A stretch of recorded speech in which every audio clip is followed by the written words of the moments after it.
Hey everyone, welcome to new informative video. Delhi university में girls hostel की fee क्या रहती है, आप सभी लोगों का डाउट होगा। क्योंकि जब आप किसी भी हॉस्टल के लिए अप्लाई कर रहे होते हैं तो आपको उसका फ़ी स्ट्रक्चर पता होना ज़रूरी होता है, क्योंकि आप उस अकॉर्डिंग अपना बजट सेट कर पाएँ कि आपके बजट में वो हॉस्टल है या नहीं है, या फिर आप किसी फ्लैट में रहना प्रेफर कर लें। तो इसलिए ये वीडियो आपके लिए इम्पॉर्टेंट हो जाती है। इसमें मैं आपको स्टेप बाय स्टेप चीज़ें बताऊंगी, सब कुछ मैं ब्रेक डाउन करके दिखाऊंगी कि कितना किसका चार्जेस होता है। फॉर एग्जांपल मेस फ़ी कितनी होती है, रूम चार्जेस कितने होते हैं, और बाकी जो एमिनिटीज़ आपको प्रोवाइड की जाएंगी, बाकी जो फैसिलिटीज़ आपको प्रोवाइड की जाएंगी, उनके चार्जेस क्या रहने वाले हैं। सारी ही चीज़ें वैसे तो हॉस्टल बुलेटिन जो होता है उसमें ब्रेक डाउन करके ही दिखाई जाती है, लेकिन मैं आपको यहाँ पे कैलकुलेट करके भी दिखा दूंगी कि आपका मंथली या फिर एनुअली या फिर क्वार्टरली क्या चार्जेस हैं जो आपको पे करने होंगे। क्योंकि यहाँ पे फ़ी पेमेंट में डिले नहीं होना चाहिए। हॉस्टल के रूल्स होते हैं कुछ, कि ऐसा नहीं है कि आप मतलब हॉस्टल की फ़ी आपको आज पे करनी है, आप 1 महीने बाद पे कर रहे हैं, तो ऐसे नहीं चलता है यहाँ पे। तो इसलिए ये वीडियो आपके लिए इम्पॉर्टेंट हो जाती है। यहाँ पे मैं आपको बताऊँगी कि फ़ी पेमेंट 1 टाइम होता है, यानी कि एक ही बार में आपको फ़ी पे करनी होती है, या फिर आप इंस्टॉलमेंट्स में कर सकते हैं, यानी कि मंथली पे कर सकते हैं या नहीं। बाकी रूम चार्जेस क्या होते हैं, मेस चार्जेस क्या होते हैं, और जो आपकी फ़ी है हॉस्टल की वो आपको एनुअली यानी कि 1 साल में 1 बार पे करनी होगी, या फिर हर मंथ पे करनी होगी, या फिर क्वार्टरली पे करनी होगी। तो ये सारी ही चीज़ें मैं आपको डिटेल में बताऊंगी। और जो ऑफिशियल हॉस्टल वेबसाइट्स हैं, फॉर एग्जांपल राजीव गांधी की है या फिर मेघदूत की है, ऐसे ही सारे हॉस्टल्स की अपनी अपनी ऑफिशियल वेबसाइट होती है सेपरेटली, तो वो भी मैं आपको दिखा दूंगी कि आप खुद से कैसे चेक कर सकते हैं इन सभी हॉस्टल्स की फ़ी स्ट्रक्चर क्या है, या फिर इनका हॉस्टल का प्रॉस्पेक्टस आप कैसे डाउनलोड कर सकते हैं। तो चलिए वीडियो को स्टार्ट करते हैं। सबसे पहले तो बात करूं कि गर्ल्स हॉस्टल कितने हैं, यानी कि गर्ल्स हॉस्टल कौन कौन से हैं। इनमें से वैसे तो मैंने ये पूरी लिस्ट बना दी है, लेकिन मैं इसमें से आपको बता दूंगी कौन से हॉस्टल्स जो हैं वो पीजी स्टूडेंट्स के लिए हैं, और कौन से हॉस्टल्स ऐसे हैं जो अंडर ग्रेजुएट गर्ल्स के लिए हैं, यानी कि यूजी गर्ल्स के लिए हैं। पीजी गर्ल्स के लिए हॉस्टल्स अलग होते हैं, यूजी गर्ल्स के लिए हॉस्टल्स अलग होते हैं। और जो हॉस्टल्स पीजी गर्ल्स के लिए होते हैं वही पीएचडी स्कॉलर्स को भी अलॉट किए जाते हैं। तो ये बात आप सुन लीजिए। बाकी बात करूँ, इनमें से कुछ हॉस्टल्स ऐसे भी हैं जो साउथ कैंपस में हैं, और कुछ ऐसे भी हैं जो नॉर्थ कैंपस में हैं। तो जिनका साउथ कैंपस में एडमिशन होता है वो किस हॉस्टल के लिए अप्लाई करें, सो दैट उन्हें ज़्यादा डिस्टेंस ट्रैवल ना करना पड़े कॉलेज जाने के लिए। तो चलिए मैं आपको डिटेल में बता देती हूँ। तो मैंने एक सीक्वेंस फॉलो किया है यहाँ पे हॉस्टल्स को लिखने के लिए।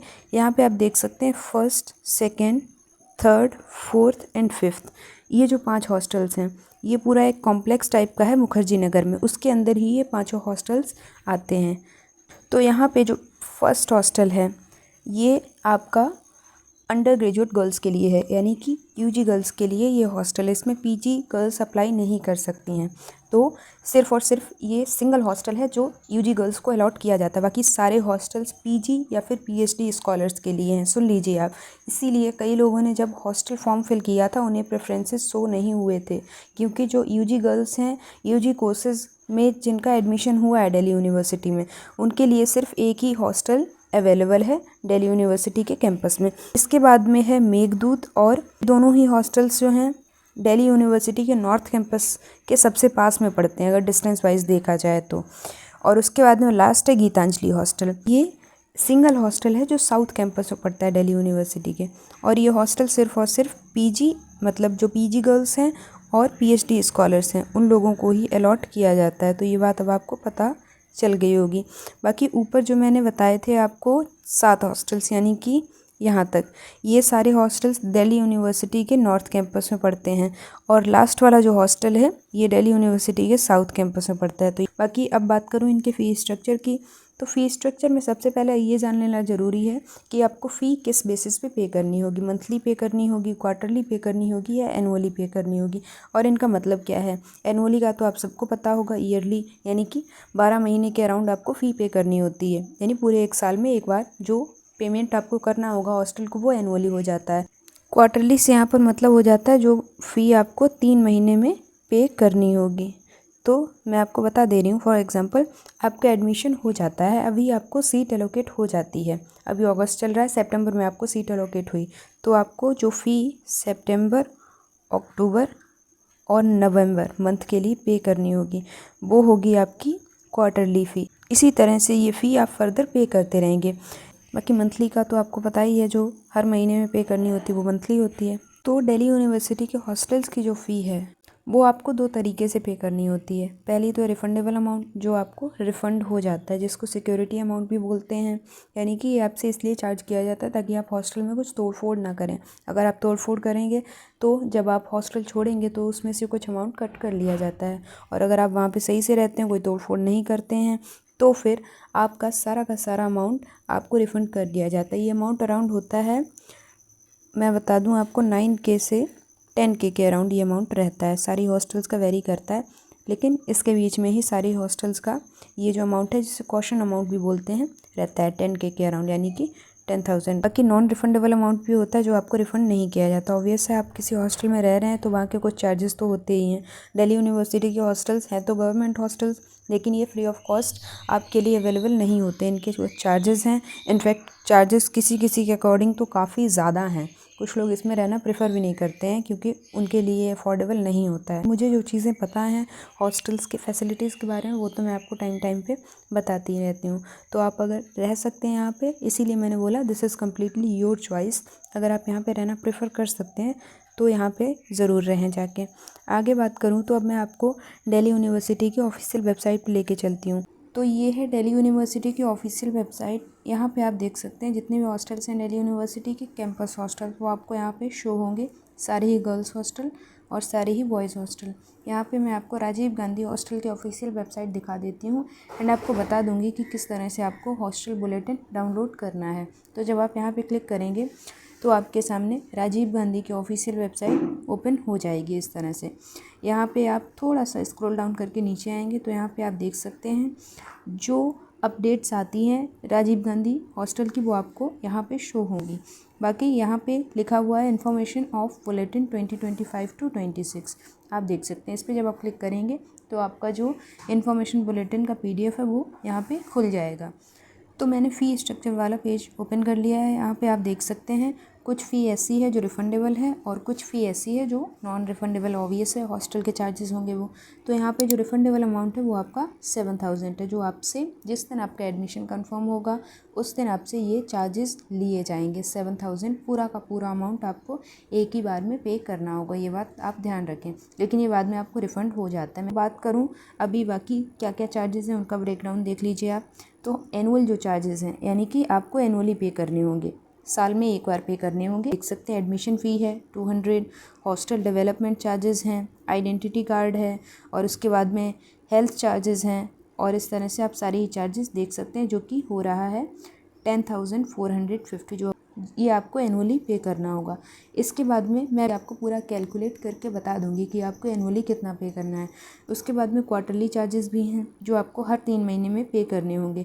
ये अमाउंट है आपका 9,060 रुपीज़, जो आपको हर 3 महीने में पे करना होगा। इसमें रूम रेंट है और उसके बाद में हाउस कीपिंग है, साफ़ सफाई होगी उसका। उसके बाद में गार्डन एंड लॉन मेंटेनेंस है। उसके बाद में मिसलिनियस एक्सपेंसेस हैं।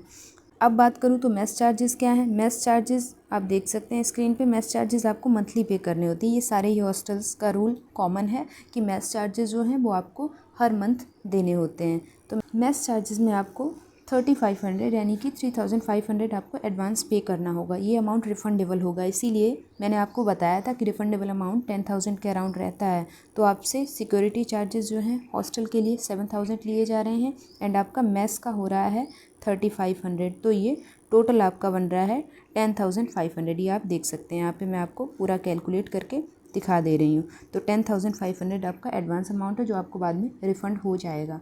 इसके बाद में मेस का मंथली बिल है वो आपको पे करना होगा अराउंड 3,000। तो ये आपको हर मंथ पे करना होगा। अब चलिए मैं आपको बता दे रही हूँ कि आपका एनुअली कितना बन रहा है, मंथली कितना बन रहा है एंड क्वार्टरली कितना बन रहा है। तो यहाँ पे जो मैंने कैलकुलेट किया है 10,500, ये तो आपका वन टाइम पेमेंट है। ये आपको हर साल पे नहीं करना होगा। आपका जितना भी ड्यूरेशन ऑफ स्टे है, 2 साल 3 साल जितना भी, उसके अकॉर्डिंग आपको सिर्फ अपने फर्स्ट ईयर में जिस दिन आपका एडमिशन कंफर्म होता है ये अमाउंट पे करना होगा। उसके बाद बात करूँ अब हर साल आपको कितना पे करना होगा एनुअली। तो हर साल आपको एनुअली पे करना होगा, यानी फॉर एग्जांपल आप 2 साल 3 साल जितने भी टाइम के लिए हॉस्टल में रह रहे हैं, जितने भी टाइम पीरियड का आपका कोर्स है, तो आपको 10,450 रुपीज़ हर साल पे करने होंगे। फॉर एग्जांपल आपका 2 साल का कोर्स है, तो आपको फर्स्ट ईयर में भी इतना अमाउंट पे करना होगा 10,450 एंड सेकेंड ईयर में भी इतना अमाउंट पे करना होगा। तो ये तो आपका बन गया 10,450 आपको एनुअली पे करना होगा। जितने भी साल का आपका कोर्स है, हर साल ये अमाउंट आपको पे करना होगा। इसके बाद में क्वार्टरली चार्जेस भी देख लेते हैं। तो क्वार्टरली चार्जेस हैं 9,060 रुपीज़। ये आपको हर 3 महीने में पे करने होंगे। हर महीने पे नहीं करने हैं, हर 3 महीने में पे करने हैं। फॉर एग्ज़ाम्पल आपका अभी एडमिशन होता है, तो आपको अभी अगस्त चल रहा है, सितंबर और अक्टूबर और नवंबर का इतना अमाउंट पे करना होगा। ये आप देख सकते हैं। इसके बाद में अगले जो 3 महीने होंगे उनका भी इतना अमाउंट आपको पे करना होगा। ये भी वन टाइम ही पेमेंट होगा, लेकिन ये हर 3 महीने में हुआ करेगा। इसके बाद में मेस चार्जेस क्या हैं, और जो मेस चार्जेस हैं वही आपको मंथली पे करने हैं, बाकी तो एनुअली पे करने हैं या फिर क्वार्टरली पे करने हैं। तो मेस चार्जेस तो मैंने आपको दिखाई दिए थे, अराउंड 3,000 मेस चार्जेस हैं जो आपको हर महीने पे करने होंगे। ये आपको अमाउंट हर महीने देना होगा हॉस्टल को। तो ये हैं आपके mess charges Rajiv Gandhi hostel के। बाकी जितने भी हॉस्टल्स हैं सबका फ़ी स्ट्रक्चर ऐसा ही रहता है, थोड़ा बहुत वेरी करता है फ़ी स्ट्रक्चर, लेकिन लगभग इसी तरह का फ़ी स्ट्रक्चर रहता है। यही अमाउंट है जो आपको हर हॉस्टल के लिए पे करना होता है। बाकी मैं आपको किसी और हॉस्टल का भी इन्फॉर्मेशन बुलेटिन और फ़ी स्ट्रक्चर दिखा दे रही हूँ। फॉर एग्ज़ाम्पल मैं आपको यूनिवर्सिटी हॉस्टल फॉर वुमेन का फ़ी स्ट्रक्चर दिखा दे रही हूँ। यूनिवर्सिटी हॉस्टल फॉर वुमेन का इन्फॉर्मेशन बुलेटिन अभी जल्दी में ही रिलीज़ हुआ है, इसलिए मैं आपको इसका इन्फॉर्मेशन बुलेटिन और फ़ी स्ट्रक्चर दिखा रही हूँ। तो यहाँ पे जब आप यूनिवर्सिटी हॉस्टल फॉर वुमेन की ऑफिशियल वेबसाइट पे आ जाएंगे, तो यहाँ पे आपको एडमिशन्स वाले ऑप्शन पे क्लिक करना होगा। इस पर जब आप क्लिक करेंगे तो सबसे ऊपर शो हो जाएगा बुलेटिन ऑफ इन्फॉर्मेशन 2025 टू 26, जो कि 21 अगस्त को रिलीज़ हुआ था। तो इस पर जब आप क्लिक करेंगे तो आपके सामने हॉस्टल प्रॉस्पेक्टस ओपन हो जाएगा। यहाँ पे स्क्रॉल डाउन करके मैं नीचे आ रही हूँ, ये देख सकते हैं आप 2025 का ही हॉस्टल प्रॉस्पेक्टस है।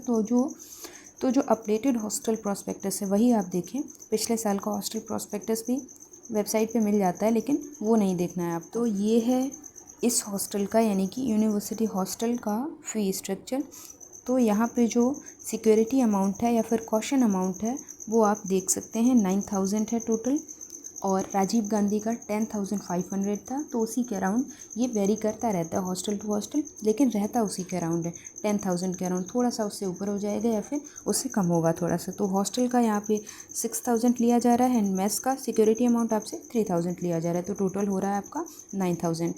इसके बाद में वही सेम है, एनुअल चार्जेस हैं एंड यहाँ पे क्वार्टरली चार्जेस हैं। आप देख सकते हैं एनुअल चार्जेस आपका इतना है 10,190, और इसके बाद में क्वार्टरली आपका जो पे करना है अमाउंट वो है 48,060, यानी कि 5,000 के अराउंड। टोटल आपको जिस दिन आप हॉस्टल में एडमिशन लेंगे सिक्योरिटी अमाउंट भी पे करना होगा जो रिफंडेबल होता है, और जो नॉन रिफंडेबल अमाउंट है वो भी आपको पे करना है। वो बन रहा है 27,050 रुपीज़। तो ये तो है दिल्ली यूनिवर्सिटी के गर्ल्स हॉस्टल का फ़ी स्ट्रक्चर। तो अब आपको पता चल गया होगा कि आप दिल्ली यूनिवर्सिटी के हॉस्टल्स में रहना अफोर्ड कर सकते हैं या नहीं। तो उसके अकॉर्डिंग आप अपना बजट सेट करिए, और अगर आपको हॉस्टल अलॉट होता है तो वहाँ पे जाके आप ज़रूर रहिए, क्योंकि वहाँ की फैसिलिटीज़ अच्छी हैं, खाना पीना अच्छा है। क्योंकि दिल्ली का तो खाना वैसे भी काफ़ी बेकार है अगर आप बाहर हॉस्टल्स में या फिर पीजीज़ में रहेंगे। तो अगर फ्लैट में रहते हैं तो फिर आप खुद से ही बनाएंगे खाना पीना। तो वीडियो को यहीं पे एंड करती हूँ, और अगर कोई डाउट या क्वेरी है तो कमेंट सेक्शन आपके लिए ओपन है, कमेंट करिए। और अगर मुझसे पर्सनली जुड़ना चाहते हैं तो इंस्टाग्राम पर जुड़ सकते हैं, जिसकी लिंक आपको वीडियो के डिस्क्रिप्शन बॉक्स में मिलेगी। अपने फ्रेंड्स के साथ में वीडियोज़ को शेयर करें। वीडियो अगर इन्फॉर्मेटिव लगते हैं तो वीडियो को लाइक करें। Thanks for watching this video.